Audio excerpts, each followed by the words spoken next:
In the tapestry of life, where every thread holds a story, America in Black and White emerges as a haven for the voices echoing through the heart of our communities.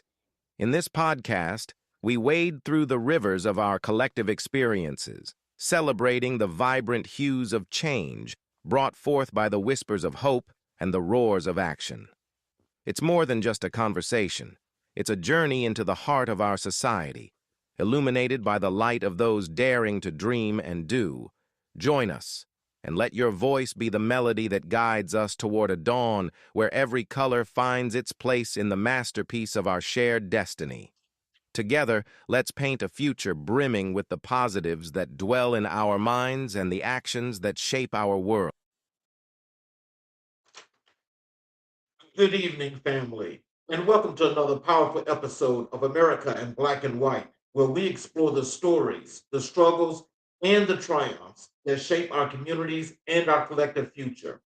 I'm your host, Charles Zachary King, and tonight we are diving into a conversation that sits at the intersection of law, leadership, education, and legacy.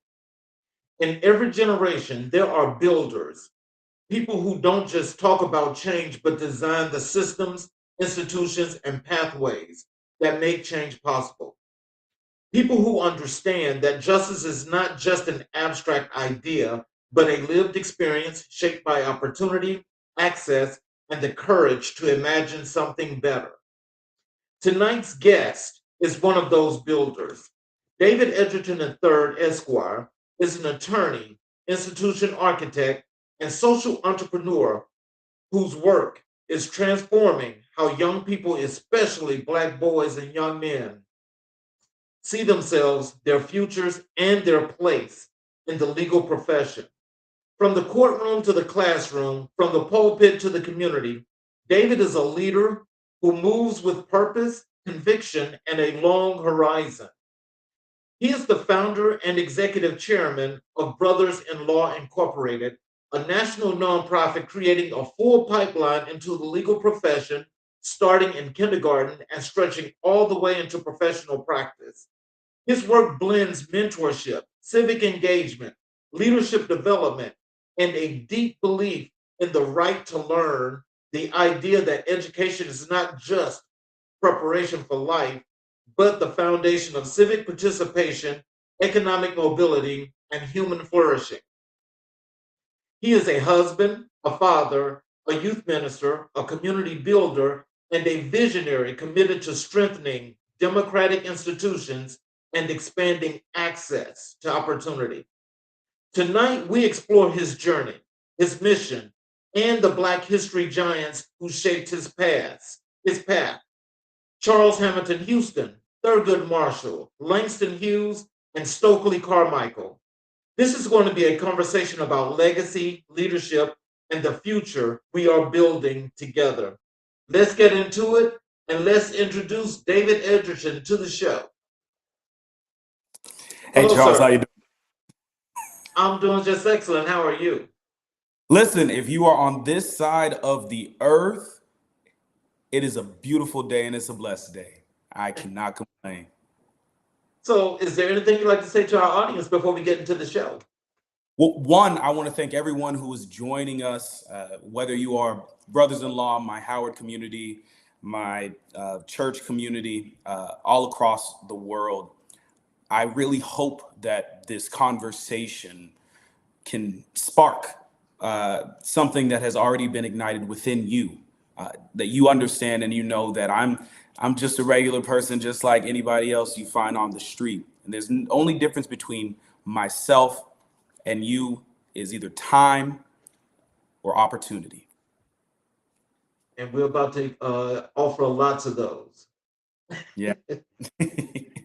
So let's start with a segment where I like for people to get to the opportunity to know you. So we'll call this part about your life story and your personal journey. What early experiences shaped your understanding of justice, fairness, and leadership? Yeah. So I was raised in Minnesota in a small suburb just 15 minutes from the border of Wisconsin called Cottage Grove. And in elementary school, middle school, I was in a Spanish immersion program. And I was the only Black male in my grade, in my classes, only person that looked like me. And things were going pretty well in elementary school.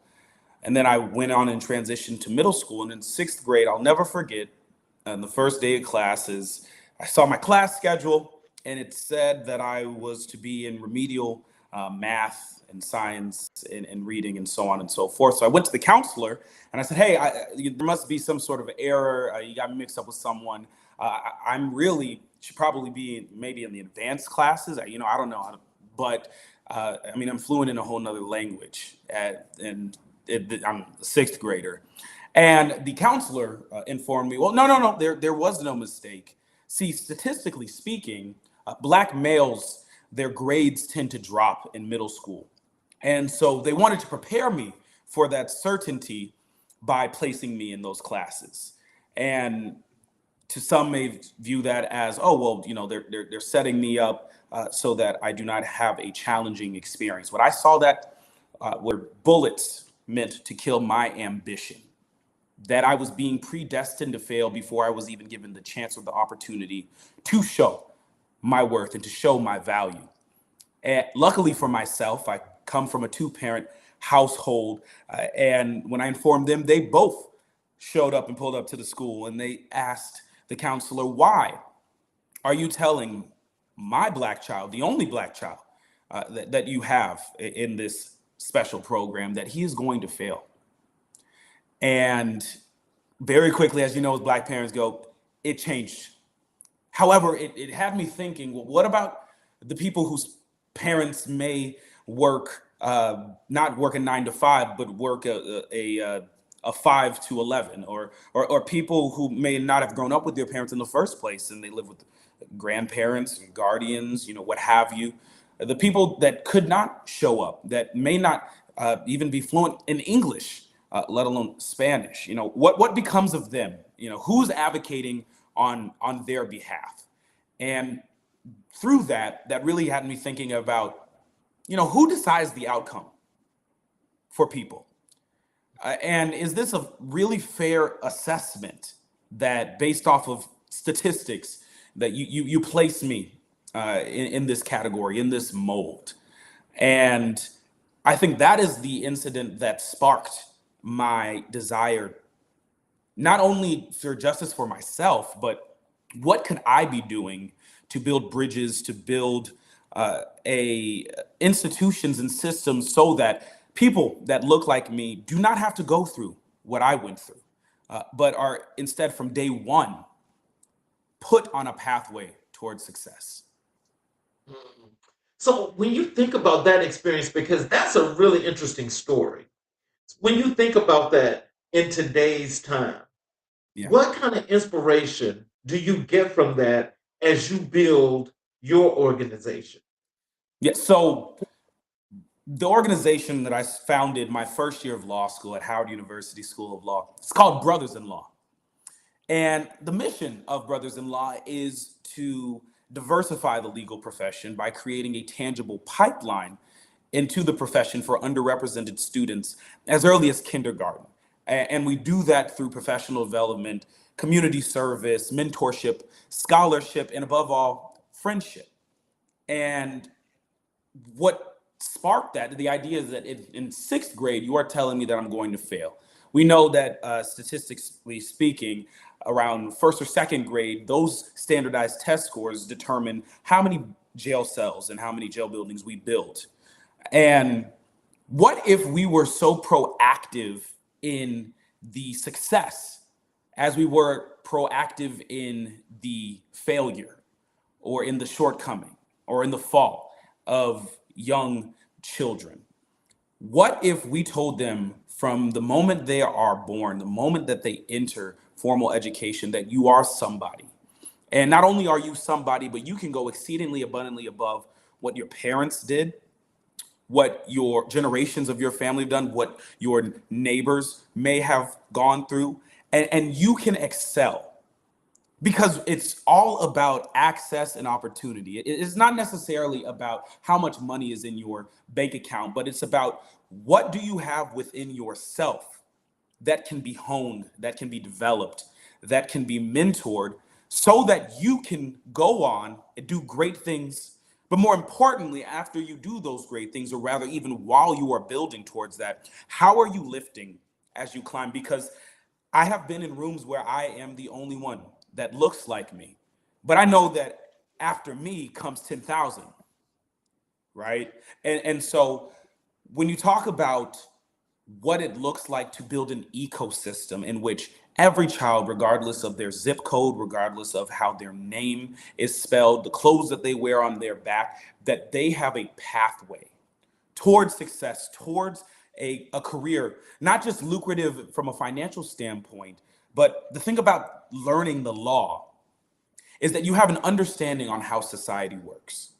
And with that understanding, you can go on and educate the next generation, but you can also educate your grandparents who may not have had that opportunity. My grandfather, he has middle school education. He worked as a blue collar factory worker his entire life. And my other grandfather, he was a construction worker. He had his own construction firm. So they weren't in the classroom, until 25 like myself. But yet they were still learning and they were still building and they were building with their hands. And so how do we create a world in which a child can see themselves in these roles, in these positions of power, in rooms that their ancestors couldn't even dream of being in? And that's really why I created Brothers-in-Law, to really be a platform for students. It's a completely student-run organization, from the department directors to our interns to a great majority of our board of directors. We really do believe in the value and the voice of the youth. And we know that just because you are young does not mean you don't know anything at all. So, growing up, who were the people who first recognized your potential and poured into you? I think it starts with the people that gave birth to me. My namesake, David Edgerton Jr., right? He is a Black man who navigated corporate spaces in America, attained a bachelor's degree from North Carolina A&T, an MBA, as well as another master's degree in HR. And from the moment I was born, I knew that I was loved because he told me. He told me that I was valued. He told me that you are somebody, that you are going to be something important, that you are going to go change the world. And he showed me through his work ethic. He showed me through the way that he treated community members. He always told me to treat the janitor the same way that you treat the CEO. And he instilled in me that do not let anybody take away your light. And when I think about light, I would be remiss if I did not bring up my mother, Michelle Edgerton, who, overcoming so many obstacles in life, graduated at the top of her class in high school, got the highest scholarship available. So there's still a plaque in her high school in Greenville, North Carolina. Went on and get a full ride at Wake Forest, went on to go to med school, had me in her third year of med school and said, you know what, I'm done. This is not what I want to do in life. What I want to do is I want to be a mother and I want to impact life later on. And now she sits as the chief advancement officer for the YMCA, right? My parents alone showed me that anything is possible if you have faith. If you have the faith of a mustard seed, and if you work hard and you're consistent, you can do all things through Christ who gives you strength. But outside of my parents, I would say that it goes back to education. While I did have that experience with the sixth grade counselor, there are many teachers growing up. First coming to mind is Mr. Kinley, who's not even a Black person, he's a white man who taught AP world history. And what he showed me, one is that the people that are supporting you don't always look like you. And the people that value and see you may not come from your same background. But if they do see you, if they invest in you, if they are able to educate you about your world and the history, then you should take that and embrace it with open arms. There are many other teachers that I can think of, or role models and mentors, but at the top of mind, it definitely comes to my parents, my family, and the teachers that helped raise me along the way. Wow. So with that foundation, so it's kind of like you're always reminded subconsciously of what to do, how to do, and when to do it. Yeah, Wow, that's powerful. That's a good thing, and that's a really good upbringing, and that's the example that I wish that many of our young kids that are in the same age range as you could have had that kind of rearing, because it makes a difference in society. It's not like you have to be like somebody else, but it's just your knowing of who you are, where you came from, and what you got to do. That's the important thing. yeah. Uh, So, can you tell us when did you first realize that law was your calling? I think in high school, I originally thought my father was an electrical engineering major at A&T, worked in IT for 20 plus years. And at that time, tech was the big thing. Everybody was going to Meta, Google, what have you, getting computer science degree. So I thought that was my route until I took a class called AP Physics. And I learned very quickly. No, STEM was not for me. No, sir. Mm-mm. No. And but I was a good student, and I knew how to read. I knew how to write, and I was on my high school speech and debate team. And the thing about speech and debate, competing at the national level, is that you are taught very early on the power of your voice. You are taught how to research, how to articulate your stance, support it and back it with quantitative and qualitative evidence, as well as your own personal story. And I think connecting that with my experience in sixth grade, learning, okay, who decides what? Who holds the power to effect the next generation? That is what really led me to study political science at the illustrious Howard University, where I was taught by professors who were not only academics, but they were also, many of them, attorneys themselves. And hearing them share their experience practicing in the law, the impact you can make, learning about Charles Hamilton Houston, my fraternity brother, learning about Thurgood Marshall, learning about the impact that Black people have had on the legal, on the criminal justice system, on the judicial system here in this country and internationally.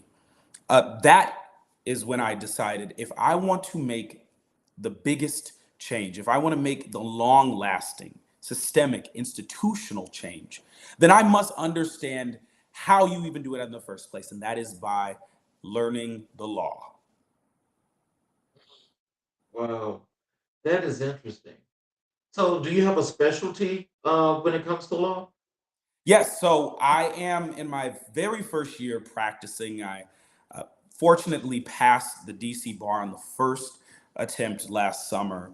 And so I'm currently at a law firm where I primarily do business, commercial litigation, as well as general counsel services for social impact organizations, nonprofits, education institutions, religious institutions. The idea is to be able to utilize my legal knowledge and experience to help the least of these, to help enact change at a institutional level from for organizations and nonprofits who are in the business of making this world a better place for all.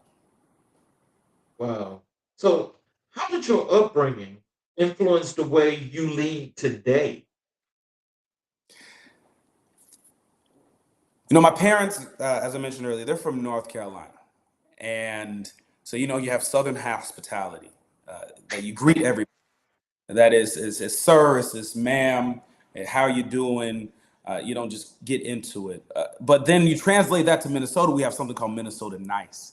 We're just, a short little drive from Canada. And when you think about the disposition of the average Minnesotan, it is an individual that is so warm, that is welcoming, that greets you with open arms, open hands. And so learning from my family, learning from the places that I've journeyed and ventured, I learned that every single person was created with a certain set of gifts and talents and skills for the purpose of serving others. And oftentimes we forget that. And what I do in any role that I'm in, whether I'm at a junior level or I'm at a senior level, is to see the human, to see the inner child in everybody, to know that, you know what, you lashed out on me, you cussed me out, called me everything but a child of God, but I don't know what's happening once we clock out. I don't know what your background, I don't know what you're going through in your family. And so I learned a lot about empathy. I learned to treat people with respect and dignity. Because at the end of the day, we are all on this pathway and in this journey called life. And we all want the same thing. And it's not happiness. It's not money. It's not cars. It's not status. Every single person in this world wants to know their purpose. Why am I here in the first place?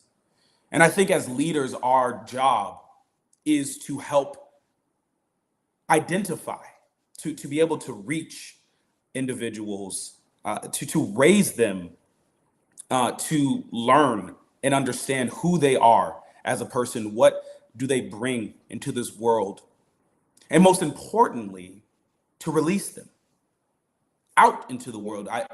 You can't just hoard someone with good talent. You can't try to minimize someone because you are afraid that they may outshine you.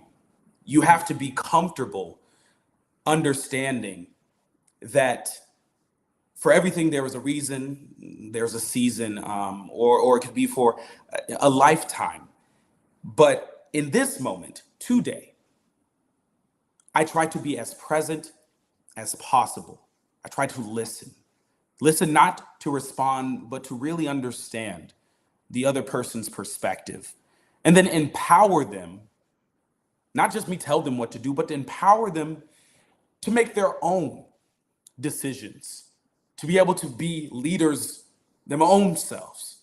What good am I to give you a catfish plate if I don't teach you how to go out into the river and cast the net and be able to get your own fish?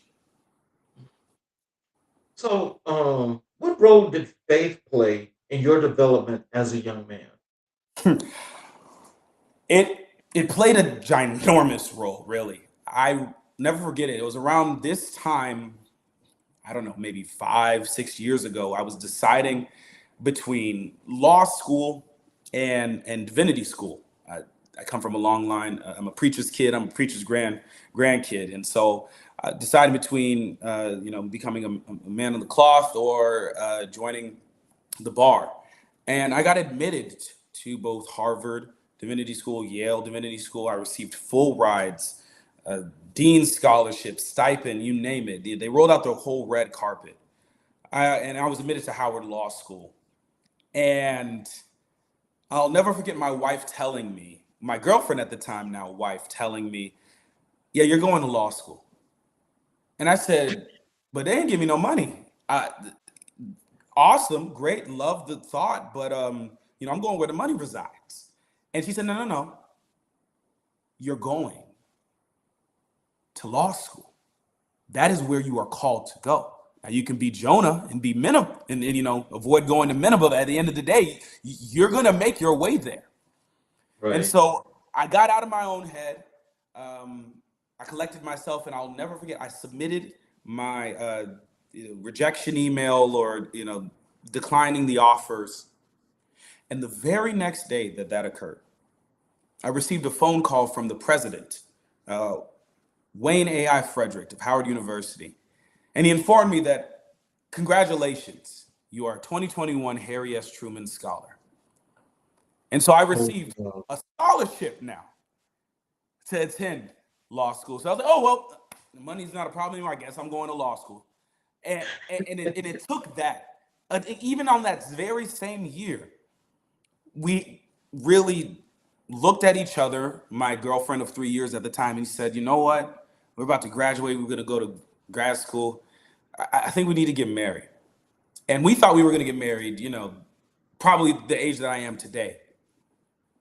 But we believed and we had faith that, you know what, I think that was the time. And we had a 4-month-long engagement. We got married a month after we graduated college, a week before my 21st birthday in Miami. And in retrospect, we could have maybe pushed that back 2 weeks. But I digress. But we got married, and we had a huge wedding. All our friends and family came together. And I needed that. I needed that in that moment. Because that woman, as soon as she became my wife, became the rock in which the firm foundation through God that changed my life, saved my life. But for her, I would not be sitting in front of you right now on this podcast. And so faith is everything to me. Faith is the reason that I was able to, after being evicted 3 separate times during law school, in my last month of school, said, you know what? I'm putting in my 30-day notice. I don't know where I'm going to go. I have no place to go. And it wasn't until several rejections that 4 days before I had to move out that we found the house that I am living in today. Wow. In order to achieve and reach the places where you are called to be, you must have an understanding that it will never be on your own timeline. It will never be the exact way that you think it will be. But you have to move. You have to go. And that requires faith. So, what values from your family still guide your decision making today? Authenticity. I grew up in a household who was not afraid to be silly. I grew up with a father not afraid to show emotion, not afraid to allow me to push back. I think that one of the biggest lessons that my parents taught me was to self-advocate. If I didn't agree with my parents on whatever rule that they may have, or not allowing me to do something, I was not just as shut down and told, go to your room, I'm an adult, you do as I say. I was told to argue my case. Tell me and articulate, not just because you feel like it, but because there are facts. There is a rationale, a tangible rationale for why you should do the thing that I told you you cannot do. And so, I never take no for an answer, at least the first time. It's about being able to be consistent in your self-advocacy, but also consistent in your understanding that not everything is going to work out the way that you want it to. Like I mentioned, my mother was in her 3rd year of med school when she had me. And then she pivoted. She said, no, that's not for me. And she doesn't have any regrets now at all, because she had an understanding that is what is for you will not pass you. And so being told my entire life that I am loved, being told my entire life that I don't care if you wear a mauve double-breasted suit with a peacock bow tie, and polka dots. If that is you, then that is you. Enabled me to have a confidence that is very rare for young Black boys today. That is so true. Nobody could tell me not a doggone thing, because my mama and daddy said that I am somebody and I'm special. And I know that I work hard. And if I work hard and if I have the faith, I can move a mountain. I can move 15. Wow. Wow. You know something? I want to tell you, your parents, your parents are definitely exceptional. And they have done more than just a good job of tending and helping you to become the young man that you are, but they have paved a way that, regardless of the case, as you said before, nobody can take that away from you. You already got it and you know what's going on. I like that. Yeah, and I always was told, unless they're gonna beat you up, now what? So, how did becoming a husband and father shift your sense of purpose? Wow. Yeah. So if you couldn't tell already, I was someone who really knew what I wanted growing up. At a very early age, I had an understanding that I want to be in a position to build generational wealth. I want to be able to influence and impact generations, not just individuals per se, but what can I do to impact the largest group of people? And what that does to a kid is that I was always looking at the future. I was always looking 10, 15 years ahead. I was, Duke played today in March Madness. And I remember being in elementary school looking up the Fuqua School of Business and figuring out, okay, well, this costs this much. These are the SATs, ACT scores that I need. Okay, this is a baseline personal statement. I was doing this in elementary school. Now, that's not normal. I don't recommend that. But I was master planner. My to-do list had a to-do list, and I got every single thing done in a timely manner. And then you mess around and have a kid where your schedule is out the window.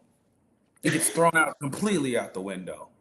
You wake up in the morning and you have a plan for the day, and then you go to pick up and wake up the kids, and oh snap, someone has pink eye.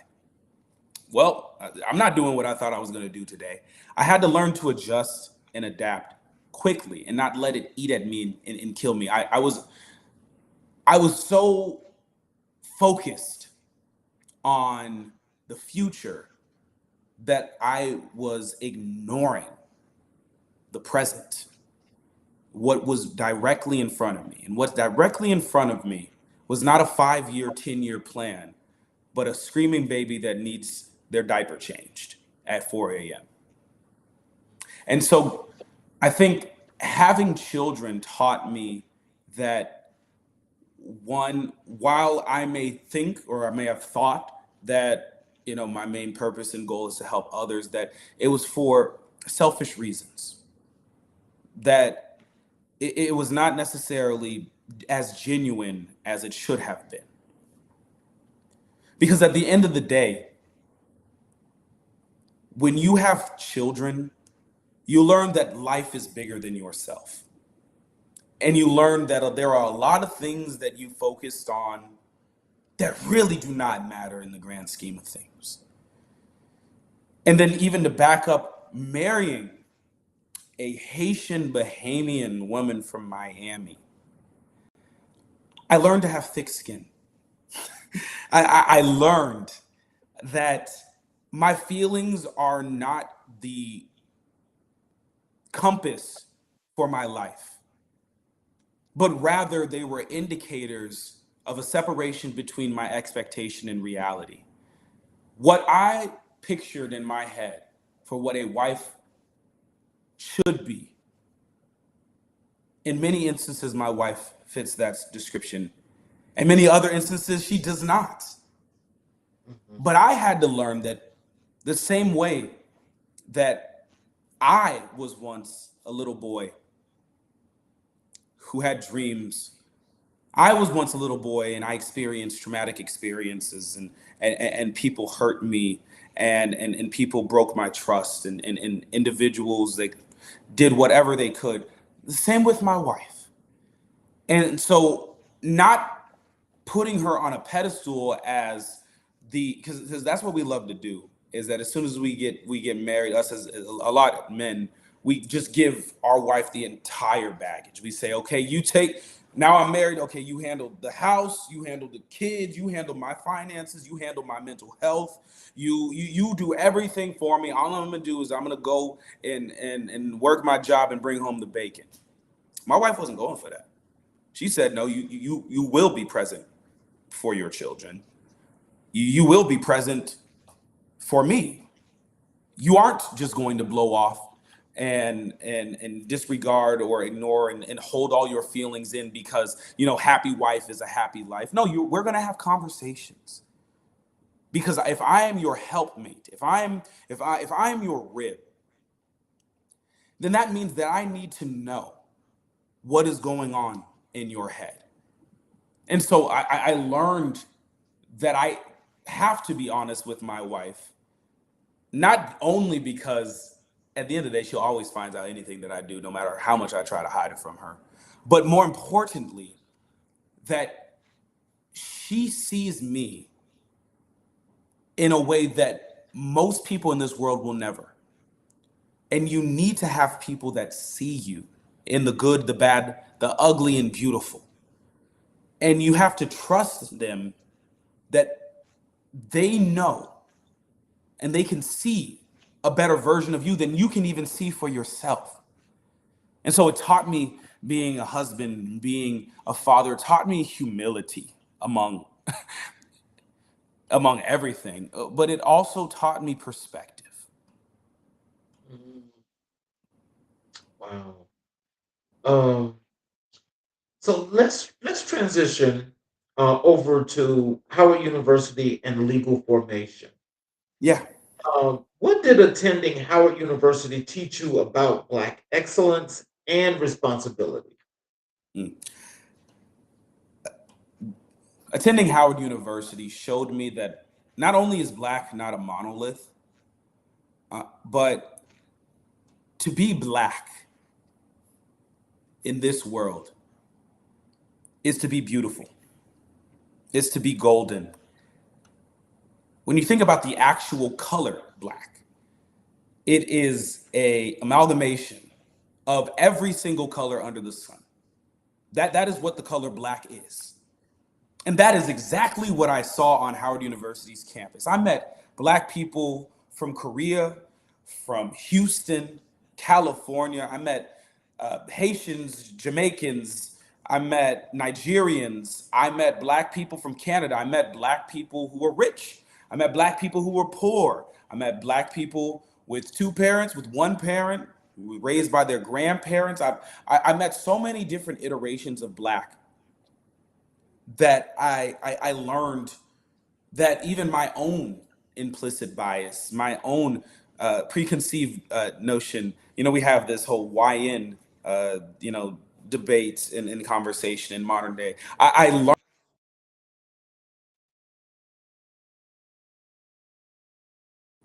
by their color, but rather you use and embrace that individual for their color. I do not believe in color blindness.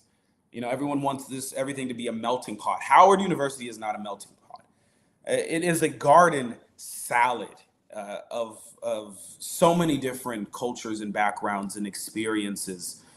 And the thing about a garden salad is that you don't just get one flavor. One bite you might get an olive, another bite you might get a piece of lettuce, some tomato, a little onion. But when you put it all together, you taste each individual piece, but it makes a unique and beautiful cacophony of flavors. And so at Howard, I learned that my Blackness is not a hindrance. It is not a deficit. It is not something to put a chip on your shoulder, but rather it is the very thing that sets me apart. And that is something to be embraced. I learned about my history.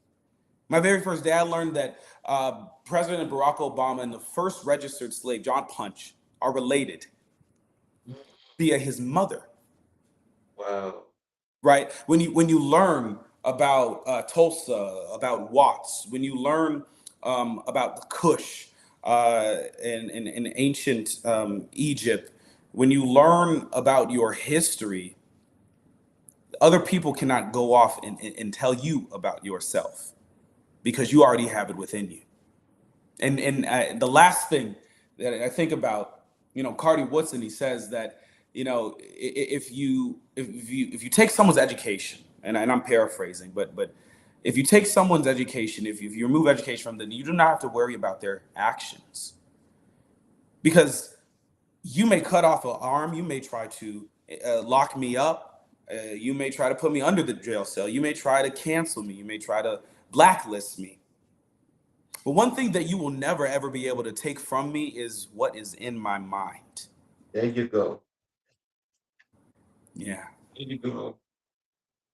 So let me ask you this as a follow-up question to this. Do you sometimes think that you want to learn or would want to know what your feelings would be like if you went to a PWI? No, because I did that. When I was in high school, I had the opportunity. There's something called a PSEO, a post-secondary education opportunity in Minnesota, in which, starting my sophomore year of high school, I actually attended classes on the campus of the University of Minnesota, Twin Cities. So I would commute to Minneapolis from my high school. I was on a college campus at a PWI. I did not miss anything, frankly. And this argument that, well, I won't go to an HBCU because I want to know what the real world feels like, or last time I checked, Howard University, there's some real people there, real human beings with real professors, with real grades, with a real tuition, with a real dorm.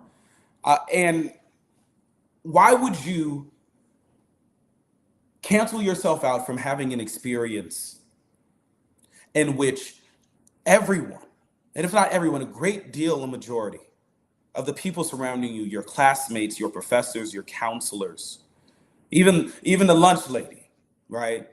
That they have your best interests in heart, that they understand your experience. You do not have to explain to them what a bonnet is. You know what I mean? There are cultural contexts that transverse education. You go in your classroom and you have a conversation about economic theory, but they use the example of BET. They tell you, well, yeah, I mean, we're going to talk about philosophy, but you're going to read this Tupac song, right? I can relate to that more than I can relate to Cicero, Mm. or I can connect deeper in a more intimate way with a Chadwick Boseman watching Black Panther to understand the dynamics of colonization better than watching some, PBS or History Channel documentary from 1975. And so I will never talk down on a PWIs and say that, it's inferior or better. But if you are a Black person, I will always recommend attending an HBCU, either in the undergraduate level. And if you don't do it in the undergrad, no hate, but get your grad degree from an HBCU. There is a certain lens, perspective, and pedagogy that is developed at an HBCU that trains you not only to understand the written material, but also at a deeper level, how to understand how that impacts your community. And more importantly, what you can do about it. I want to tell you something. You're hitting on some things that, oh my God, they are very valuable. And I've already started to think in my mind, because we're definitely going to need to have you back. It's a conversation that we're going to have about that, because Yeah. there are so many people. There even include even people that grew up when I was growing up. Is that a lot of people honestly felt that PWIs was the way to go. Hmm. And again, that's that whitewashing that happens, that for some people, I don't know what happens, but it kind of sinks in, because it's like that's best, but HBCUs were less.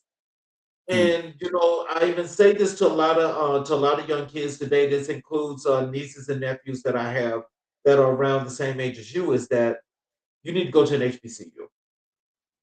You have to, because you write about the scope and the lens and what things look like, but also you get to learn the real facts that you're never going to get at a PWI. And I'm not saying that that makes them less or whatever have you, but that kind of philosophy is like really, really different. Because think about it, at Harvard, they're teaching Tupac. And see, that in itself, to me personally, I find that insulting. I find it insulting. And I find it insulting is because, it's like trying to teach Black culture in this whole other place where a Hmm. lot of people are not ever going to learn or understand what that is when it comes to the bare bone facts. But this is what they're teaching. And so I've never been able to understand that. Well, I think it connects with status. It is proximity. Everyone has been told their entire lives that Harvard is the best school in the world. It's the oldest school. It's not William and Mary's. It's older than Harvard, but I digress. Either way, but it's one of the oldest learning institutions in the country, and half of the Supreme Court attended the school. Majority, great deal of presidents, elected officials, people in power, people who tell and dictate how this world operates. Attend at Harvard or an Ivy League institution. I don't speak from a place of hate because I got in, right? So I mean, I'm not hating from outside the club, and those Right. schools have value, and they are valuable, and also those schools. I remember I was at a conference and someone asked, "Well, raise your hand if your law school taught you that your clients are more than just numbers or billables." And I was the only person who rose their hand. And I'm looking to the left and right of me like, well, what type of school you go to? We learned that the very first day. To be a social engineer, to be an attorney, you can either be a social engineer, you can be a parasite to society, to see individuals as human beings, not just number. I'm sitting here like, wait, that doesn't even seem ethical, you know? Like, but at the same time, status. It looks good, and the media further perpetuates that, and culture further perpetuates that. You can buy a Harvard hoodie at H&M, right? You can go to Target, if you still go there, or at any retail shop, and you can buy a Columbia or a Yale hoodie, not because you attended the school, but because there is a connotation with what those institutions mean in society.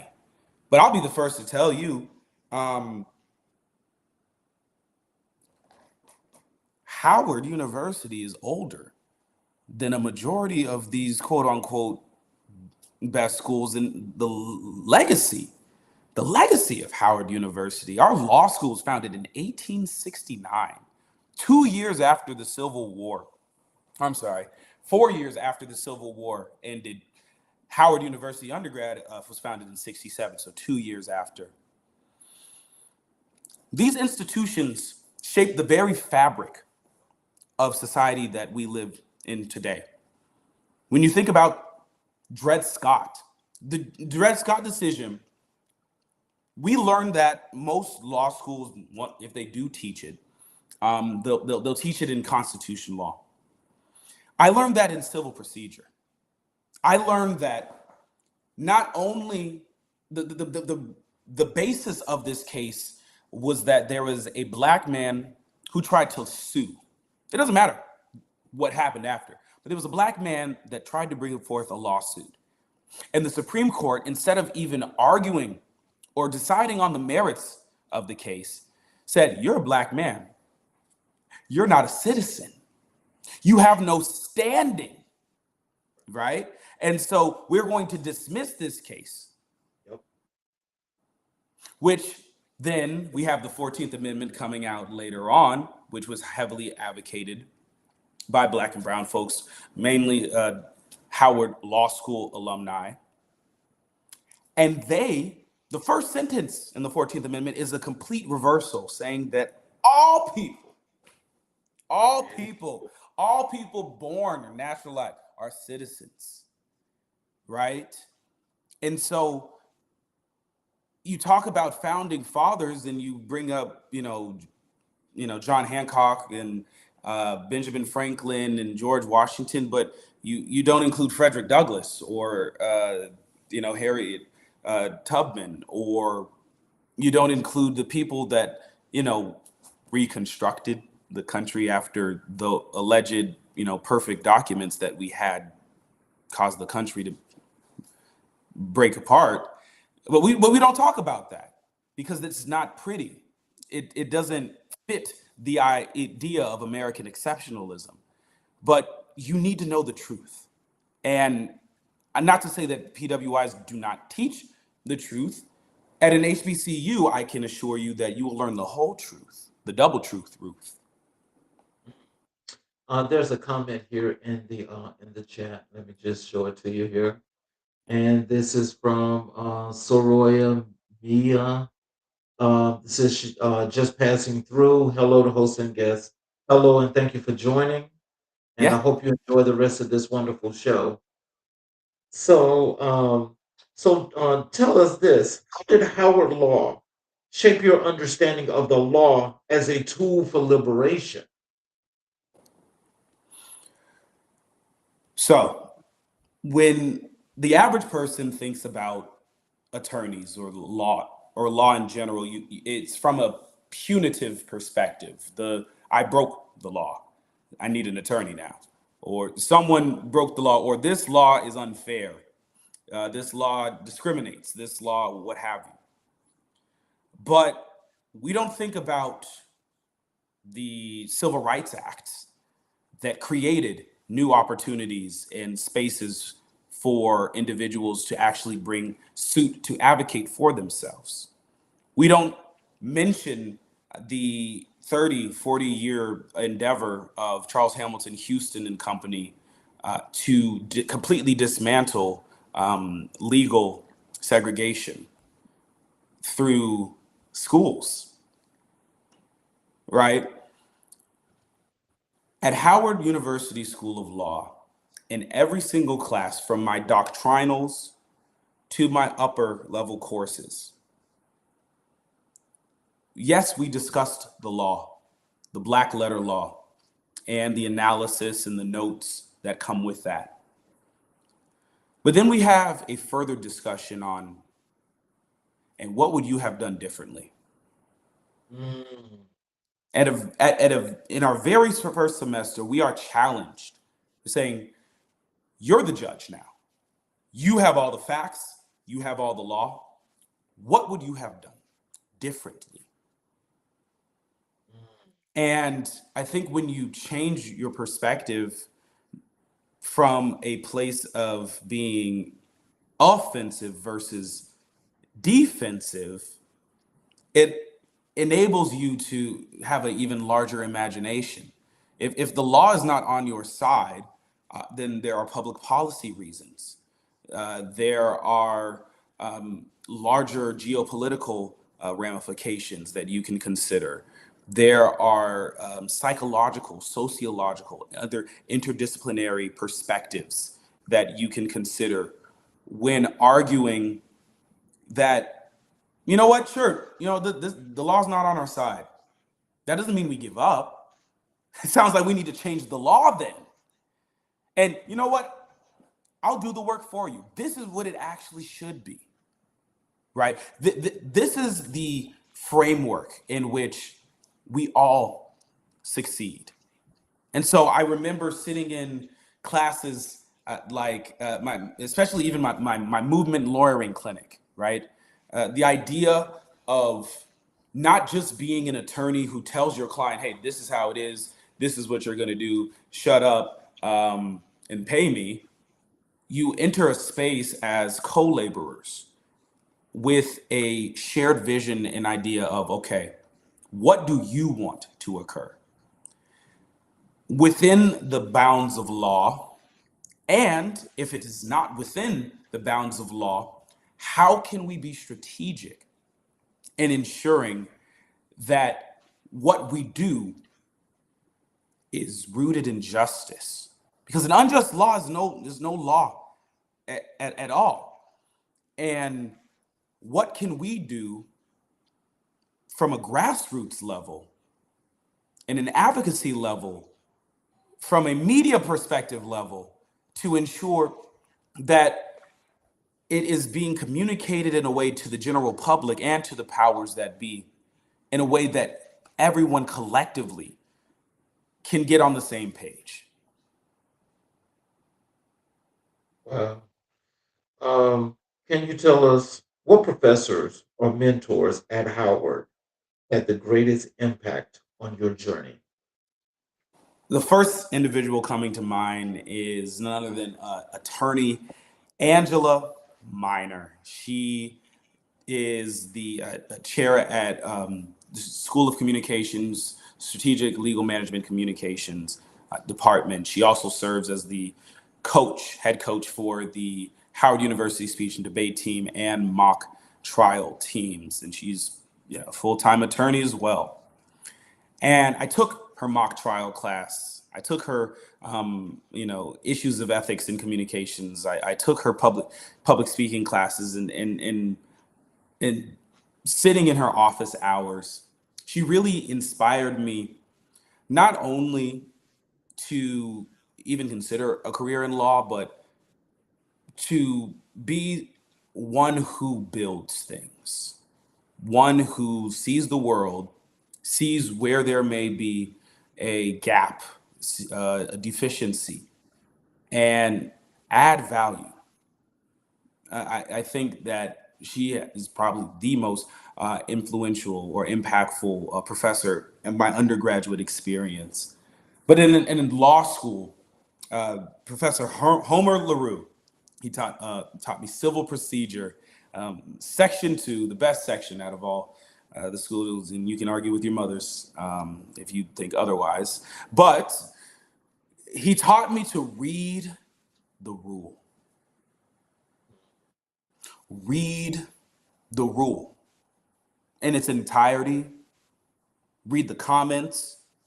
Read the preface. Read the notes.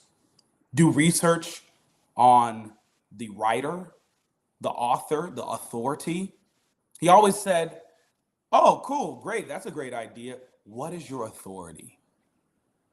What authority? What can you draw? What tangible thing can you draw from that states that your position is the better or is correct?" I also think about Professor Patricia Worthy, a class of 68, 69, Howard University School of Law. Worked on the March on Washington, the original one. And she taught us how to carry ourselves.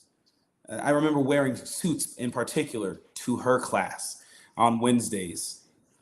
And she showed us that to be a Black attorney is to be 100 times better than everyone else and receive 10% of the credit. Yep. And Yep. so she would cold call us and she'd ask us questions, and she said, and you expect someone to pay you $500 an hour with